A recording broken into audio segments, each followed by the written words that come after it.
बिहार की पहचान अब आईटी सेक्टर की हब में भी होगी। आईटी सेक्टर में बेंगलोर को बिहार देगा टक्कर। नीतीश कुमार बिहार में ला रही है नई आईटी नीति। भारत में प्रौद्योगिकी एक बड़ा उद्योग है जिसमें सूचना प्रौद्योगिकी सेवाएं, परामर्श और आउटसोर्सिंग शामिल है। यही कारण है कि बिहार सरकार बिहार में आईटी हब बनाना चाहती है। जैसे बेंगलोर एक वैश्विक प्रौद्योगिकी केंद्र है, ऐसे में बिहार में भी आईटी निवेश को बढ़ावा देने के लिए नीतीश सरकार अपनी नई नीति ला रही है। बिहार सरकार ने यह भी फैसला लिया है कि अब बिहार भी भारत का मुख्य आईटी हब बनेगा। इसी सिलसिले में बिहार सरकार जल्द ही नई सूचना प्रौद्योगिकी यानी आईटी नीति लेकर आ रही है।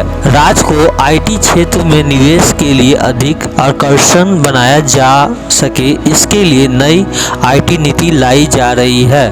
बिहार आईटी विभाग के प्रधान सचिव संतोष कुमार ने गांधीनगर में चल रहे डिजिटल इंडिया सप्ताह 2022 के तहत ये बात कही। उन्होंने कहा, हमारा अंतिम उद्देश्य बिहार को अगले आईटी हब और पूर्व में आईटी निवेश के रूप में विकसित करना है। बहुत ही जल्द रूप से देने के लिए काम कर रहे हैं। कहा कि राज्य के डिजिटल प्लेटफॉर्म को देखते हुए आईटी विभाग ने एक नया स्टाइल स्थापित किया है।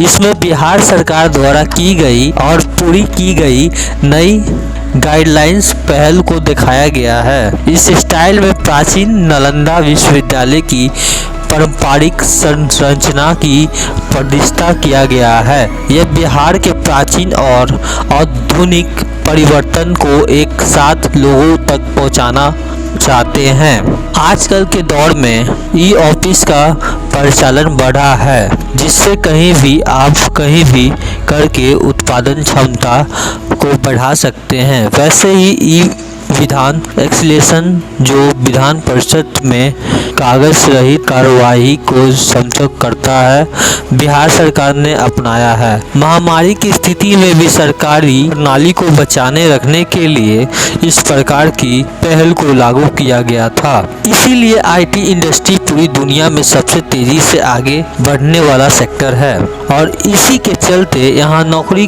के ज़्यादा मौके भी मौजूद हैं। दरअसल बिहार से ज़्यादातर विद्यार्थी और पेशेवर बेंगलोर जैसे शहर में आईटी इंडस्ट्री में काम करने के लिए चले जाते हैं। इसलिए बिहार सरकार अब राज्य में आईटी निवेश को बढ़ावा देने के लिए नई आईटी नीति ला रही है।